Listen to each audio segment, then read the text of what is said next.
Friends, इस समय बाजार में बहुत सारी पॉजिटिव ट्रिगर एक साथ में काम कर रहे हैं। इस वजह से लगता है कि ये तेजी आगे भी जारी रह सकती है। जैसे कि आपने देखा ही होगा, बहुत ही बड़ी गिरावट हुई थी जब रसिया यूक्रेन का युद्ध शुरू हुआ। कम से कम ऊपर के लेवल से 10,000 पॉइंट की बड़ी गिरावट हमें देखने को मिली और काफ़ी लोगों को लॉस भी हो गया। लेकिन मैंने आपको लगातार कहा था कि चिंता ना करें, जल्द ही बाजार में तेजी अच्छी बनेगी। बिल्कुल वैसा ही हुआ और निचले लेवल से जबरदस्त तेजी बनी और आप देख लो करीब 6,000 पॉइंट की रिकवरी हो चुकी है। यूँ कहें कि 50% हमारे जो भी गिरावट थी वो खत्म हो चुकी है। एक अच्छी खासी पोजीशन पे हम आ चुके हैं, लोगों का लॉस भी काफ़ी कम हो चुका है। अब ये जो तेजी है वो कहाँ तक जारी रह सकती है? क्या लगातार तेजी जारी रहने में या फिर बीच में प्रॉफिट बुकिंग आती रहेगी? बहुत सारे जो पॉजिटिव ट्रिगर है उनको एक एक करके डिस्कस करेंगे, जिससे आपको भी समझ में आ जाएगा कि यही मौका है जब आप खरीदारी कर लें। और खरीदारी करें तो कौन से सेक्टर में करें। यहाँ पे बहुत सारी बातें जिनको एक एक करके डिस्कस करेंगे। 4-5 बड़ी अपडेट निकल के आ रही है जिनको एक एक करके डिस्कस करेंगे और जानने की कोशिश करेंगे क्या यही मौका है जब हम बाजार में एंट्री कर लें। लेकिन फ्रेंड, उससे पहले अगर आप पहली बार हमारे चैनल पे आए तो चैनल को सब्सक्राइब कर दीजिए, एक बेल आइकॉन दबा दीजिए ताकि जब भी नया वीडियो बने पहला नोटिफिकेशन आपको मिले। वीडियो पसंद आए तो लाइक शेयर जरूर कीजिए। चलो फ्रेंड, वीडियो स्टार्ट करते हैं। मैं हूं आपका दोस्त SB दवे और हमारे अपने चैनल ऑनलाइन कमाई में आपका बहुत बहुत स्वागत है। फ्रेंड्स, BSE सेंसेक्स की बात करें तो गुरुवार के दिन 57,863 का स्तर इसने दिखा दिया है और इंट्राडे में ये 58,000 को भी क्रॉस कर गया था। 147 पॉजिटिव क्लोजिंग रही और 1.84% अप पर था BSE सेंसेक्स। तो काफ़ी अच्छा इसने परफॉर्मेंस दिखाई है और यहाँ पे तेजी का जो वातावरण है ये आगे भी चल सकता है। तो यहाँ पे जो सबसे बड़ी खुशखबरी निकल के आ रही है वो है FII की तरफ से। अब FII ने लगातार खरीदारी शुरू कर ली है। वैसे तो हमने कल भी आंकड़े डिस्कस कर लिए थे किस दिन FII ने कितनी खरीदारी की है, लेकिन लेटेस्ट 17 तारीख की बात करें तो 17 तारीख को FII ने करीब 25,393 करोड़ रुपीज़ का नया निवेश किया और सामने उन्होंने 22,593 करोड़ रुपीज़ का माल बेचा है। तो इस तरह से वो 2,800 करोड़ रुपीज़ का नया निवेश कर चुके हैं। तो ये आप देख लो कि कई समय के बाद या यूं कहीं कम से कम 5 महीने हो गए FII ने अपनी फ्रेश एंट्री शुरू कर दी है बाजार में और वो बायर बन चुके हैं, वरना वो लगातार सेलर थे। आप देखो कि कभी भी इनका ग्राफ पॉजिटिव नहीं हुआ, हमेशा वो लगातार सेलर ही बने और काफ़ी ज़्यादा सेलिंग कर चुके हैं। यहाँ पे अब DI ने थोड़ी थोड़ी अपनी प्रॉफिट बुकिंग करनी शुरू कर दी है। तो 17 मार्च की अगर बात करें तो DI ने 7,756 करोड़ रुपीज़ का इन्वेस्टमेंट किया और सामने 8,434 करोड़ रुपीज़ का माल बेचा है। तो इस तरह से वो 678 करोड़ रुपीज़ के सेलर बन गए। अब यहाँ पे इंटरनेशनल मार्केट भी बाजार के साथ में, इंटरनेशनल मार्केट पॉजिटिव बने हुए। डाउ जोन की बात करें तो 34,754 पर है, जहाँ पे 0.80% की तेजी देखने को मिली। और S&P 500 इंडेक्स की बात करें तो 4,463 के स्तर पे 1.17% की शानदार तेजी देखने को मिली। नेस्डैक की बात करें तो 13,893 पर आ चुका है, जहाँ पे 2.05% की तेजी देखने को मिली। रसेल 2000 इंडेक्स 2086 पर है, जहाँ पे 1.02% की तेजी देखने को मिली। और XOI में जरूर थोड़ी सी गिरावट थी, 1,499 के स्तर पे 0.20% की गिरावट। तो ओवरऑल इंटरनेशनल मार्केट अच्छे है। गोल्ड की प्राइस भी लगातार गिर रही है, जो हमारे लिए बहुत ही अच्छी बात है। फिलहाल आज की जो प्राइस देखें तो 52,890 पर है, यानी 53,000 से भी नीचे आ चुका है गोल्ड। 10 ग्राम 24 कैरेट गोल्ड की ये प्राइस है और इसकी हाई देखें तो 8 मार्च को ये 55,250 पर चला गया था, जब काफ़ी ज़्यादा चिंता होने लगी थी। लगने लगा था कि अब जो स्टॉक मार्केट से निवेश है वो सीधा का सीधा गोल्ड की तरफ जा सकता है, लेकिन फिर गोल्ड ने गिरना शुरू कर दिया और 17 मार्च को इसकी प्राइस जो है वो 53,100 पर चली गई थी। थोड़ी सी बड़ी थी, लेकिन अब चिंता की कोई बात नहीं, फिर से 52,000 के अंदर आ गई है। तो गोल्ड वापस गिरा है और इंडियन रुपीज़ भी काफ़ी नीचे आया है। फिलहाल 75.95 की प्राइस है और ये करीब 16 मार्च को 76 पर एक बार चला गया था, लेकिन वापस 75 के स्तर पे आ गया। तो अच्छी बात है, इंडियन रुपीज़ भी मजबूत हो गया US डॉलर के सामने। और इसने एक बार हाई बनाई थी 15 मार्च को करीब 77 रुपीज़ की, तब चिंता होने लगी थी कि रुपीज़ काफ़ी वीक हो गया था, लेकिन अब फिर से अपना इंडियन रुपीज़ मजबूत होने लगा है। फ्रेंड्स, सबसे बड़ी बात यह है कि क्रूड ऑयल की बात करें तो थोड़ी सी वहाँ पे तेज़ी बनी हुई दिखाई दे रही है। WTI क्रूड फिलहाल 104 पर है, जहाँ पे 1.67% की तेज़ी है। ब्रेंट क्रूड की बात करें तो 107 पर है, जहाँ पे 1.21% की तेज़ी है। नेचुरल गैस में आज गिरावट है करीब 2.55% की और हीटिंग ऑयल की बात करें तो वहाँ पे 3.17% की बड़ी तेज़ी है। तो क्रूड ऑयल में आज थोड़ी सी उछाल है।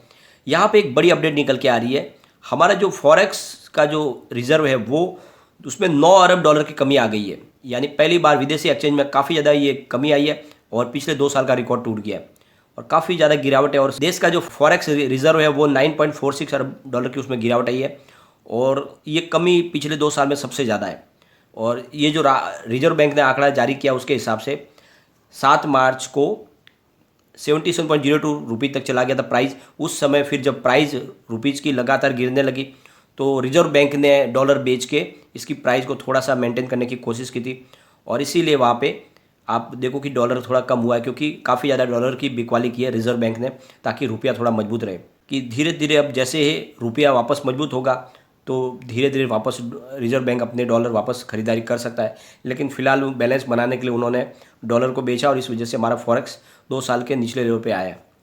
यहाँ पे देखें तो प्राइस जिस तरह से पेट्रोल डीजल की बढ़ी है, उस घाटे को कम करने के लिए रिलायंस के जितने भी पेट्रोल पंप हैं वहाँ पे अब जो उन्होंने जो सप्लाई देना शुरू किया उसमें 50% की कटौती कर दी है। और उसके पीछे वजह ये है कि पर लीटर उनको कम से कम 10 रुपये का घाटा हो रहा है। और ऐसे में घाटे को कम करने के लिए उन्होंने ये रास्ता निकाला है कि सप्लाई कम की जाए, ताकि जितना सप्लाई कम जाएगा तो उतना लॉस कम होगा। क्योंकि फिलहाल जो है लॉस तो लगातार, सरकार ने अभी तक कोई प्राइस बढ़ाई नहीं है। यहाँ पे सबसे बड़ी बात जो निकल के आ रही है कि बाज़ार में एफआई का रुझान तो बढ़ने लगा है, और ये एफआई जो लौट के आए इस बार बाज़ार में लंबी तेज़ी को ला सकते हैं। जिस तरह से बाज़ार को थामा था पहले डीआई ने, अब एफआई भी आ चुके हैं बाज़ार में।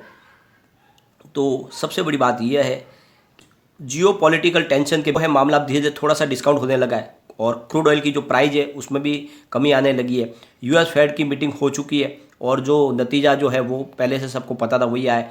और शॉर्ट कवरिंग की वजह से लगातार बाज़ार में अब तेज़ी से माहौल आगे अच्छा होने लगा है, और पॉजिटिव माहौल बनने लगा है। पिछले दिनों एफआई ने जो बिकवाली की है बहुत ही ज़बरदस्त बिकवाली की है, यानी करीब 2.3 लाख करोड़ रुपये की बिकवाली की पिछले 5 महीनों में एफआई ने, और ये अब तक की सबसे बड़ी भी उनकी बिकवाली है। इससे पहले जब 2008 में ग्लोबल फाइनेंशियल क्राइसिस आई थी उस समय उन्होंने 1.3 लाख करोड़ रुपये की बिकवाली की थी, और वो जब 1.3 लाख रुपये की करोड़ की जब बिकवाली की थी उस समय 2008 में बाजार हमारा 60 से लेके 65% की बड़ी गिरावट हुई थी। लेकिन इस बार जब उन्होंने जो माल बेचा वो उससे भी ज़्यादा है, दुगुना है लगभग, तो सिर्फ हमारा बाजार 15% टूटा है। तो उनको भी समझ में आ गया कि अब वो बाजार को नहीं गिरा सकते। उनको लग रहा था कि इस बार भी बाजार भयंकर गिरेगा तो फिर हम वापस एंट्री करेंगे, लेकिन जब उनको समझ में आ गया कि यहाँ के जो अब तो रिटेल इन्वेस्टर और साथ में यहाँ के जो बड़े डीआई है उसने बाजार को संभाल लिया है, तो उनको बात समझ में आ चुके हैं कि अब अगर एंट्री नहीं करेंगे तो पीछे रह जाएंगे, और इसीलिए एफआई को लौट के आना पड़ा। उनको ऐसे पहले लगा था कि इस बार भी वो बाजार को बहुत नीचे ले आएंगे, लेकिन ऐसा हो नहीं पाया।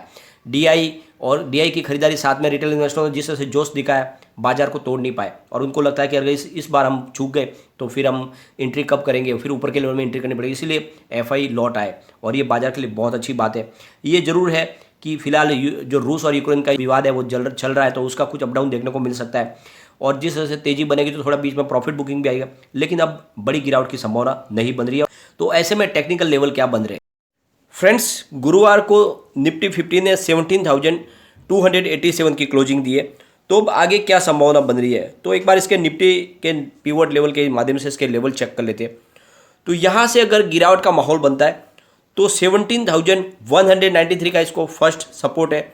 ये सपोर्ट अगर टूटता है तो 17,100 का स्तर देखने को मिल सकता है, और अगर ये स्तर भी टूटा तो फिर 17,024 तक जा सकता है। और अभी फिलहाल 17,000 का मजबूत सपोर्ट है, इसके ऊपर जब तक निफ्टी 50 रहेगा तब तक बड़ी गिरावट की कोई संभावना नहीं है।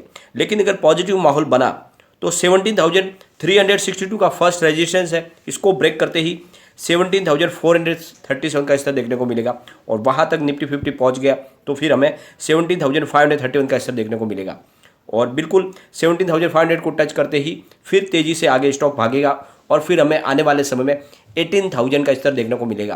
तो बिल्कुल पुलिस जोन में फिलहाल दिख रहा है माहौल, और तेज़ी से स्टॉक भाग सकते हैं। तो ऐसे में क्वालिटी स्टॉक में दाव लगाना आपको शुरू कर देना चाहिए, क्योंकि जो तेज़ी बनी है इसका फ़ायदा सीधा आपकी बार लार्ज कैप को पहले मिलेगा। जितने लार्ज कैप दौड़ेंगे, काफ़ी ऐसे लार्ज कैप है जो पिछले जो बिल्कुल नहीं चले, उन स्टॉक में आपको दाव लगाना चाहिए जो काफ़ी पीछे रह गए तेज़ी में, और ऐसे स्टॉक इस समय आप निवेश करें। ऑलरेडी हमने कल भी डिस्कस किया था कौन से शेयर में आपको निवेश करना चाहिए, तो बार बार डिस्कस करके भी उसमें कोई मतलब नहीं है। लेकिन एक बात ध्यान रखें कि मिड कैप को चलने में थोड़ा समय लगेगा, और लार्ज कैप पहले दौड़ेंगे, और स्मॉल कैप को अभी और काफ़ी समय लग जाएगा। लेकिन इस समय आपको क्वालिटी स्टॉक में दाव लगाना चाहिए। स्पेशली आपको आईटी शेयरों में निवेश करना चाहिए। आईटी शेयर बहुत तेज़ी से दौड़ने वाले हैं, और साथ में आप चाहे तो बैंकिंग शेयरों में निवेश करें, बैंकिंग शेयर भी दौड़ेंगे। और एफएमसीजी सेक्टर के ऐसे स्टॉक जो अभी तक नहीं दौड़े उनमें निवेश के बारे में आपको सोचना चाहिए। तो फिलहाल इस स्टॉक के ऊपर आप ध्यान दें। और ग्रीन एनर्जी के स्टॉक तो बहुत ही मजबूत लग रहे हैं इस लेवल पे। जिस तरह से सरकार ने ग्रीन एनर्जी के लिए सपोर्ट के सारे द्वार खोले हुए, तो आपको ग्रीन एनर्जी के स्टॉक में निवेश के बारे में सोचना चाहिए। लेकिन यहाँ पे सबसे बड़ी जो बात निकल के आ रही है वो है रूस से। तो रूस ने पहली बार हाइपरसोनिक मिसाइल दाग दी है यूक्रेन के ऊपर, और उन्होंने वहाँ के हथियार डिपो को उड़ा दिया है। तो यहाँ से अब चिंता उत्पन्न होने लगी, कहीं रूस है जो परमाणु हमला भी न कर दे। तो अमेरिका की तरफ से ये चेतावनी दी गई है कि रूस परमाणु हमला कर सकता है यूक्रेन के ऊपर, और क्योंकि इन्होंने जो मिसाइल दागी है उसमें परमाणु हथियार ले जाने की क्षमता भी है, तो हो सकता है कि वो परमाणु हमला भी करे। तो एक बहुत बड़ी चिंता की बात है, अगर कुछ ऐसा होता है तो फिर मामला बिगड़ सकता है। लेकिन मामले को जल्द से जल्द सुलटाने की कोशिश की जा रही है। पुतिन ने फ्रांस के राष्ट्रपति से बातचीत भी की है कि कुछ बीच का रास्ता निकाला जाए और इस युद्ध को रोका जाए। वैसे क्योंकि परेशान हो चुके हैं रूस भी, काफ़ी ज़्यादा उनको भी नुकसान हो चुका है, और यूक्रेन लगातार मैदान में टिका हुआ है, लेकिन बहुत ज़्यादा लॉस हो रहा है। और ऐसे में हमारे लिए सबसे बड़ी तकलीफ सिर्फ अभी फ़िलहाल क्रूड ऑयल की है। क्रूड ऑयल कंट्रोल में रहेगा तो हमारे लिए सब कुछ ठीक है। बाकी सारे जो सिग्नल है वो पॉजिटिव हो चुके हैं। एफआई लौट आ चुके हैं, इंडिया के मार्केट में एफआई पूरी तरह से लौट आए और अब वो लगातार खरीदारी कर रहे हैं। गोल्ड की प्राइस नीचे आ गई है, रुपीज मजबूत होने लगा है, और इसीलिए कहता हूँ कि निवेश आप इस समय कर ले। ये बाजार आपको तेज़ी से आगे भागता हुआ दिखाई देगा, और मंडे को भी आपको पॉजिटिव क्लोजिंग होती हुई दिखाई देगी। दिन भर में अप डाउन थोड़ा सा देखने को मिल सकता है, लेकिन क्लोजिंग पॉजिटिव रहने की पूरी संभावना है। और इस समय आपको इन्वेस्टमेंट कर लेना चाहिए क्वालिटी स्टॉक में। लेकिन फ्रेंड, कोई भी इन्वेस्टमेंट करने से पहले अपने फाइनेंशियल एडवाइजर से एक बार एडवाइस ले ले, या अपना खुद का रिसर्च करें, क्योंकि मैंने वीडियो आपके एजुकेशनल पर्पज़ के लिए ही बनाया। वीडियो पसंद आए तो लाइक शेयर जरूर कीजिए और चैनल को सब्सक्राइब कर दीजिए।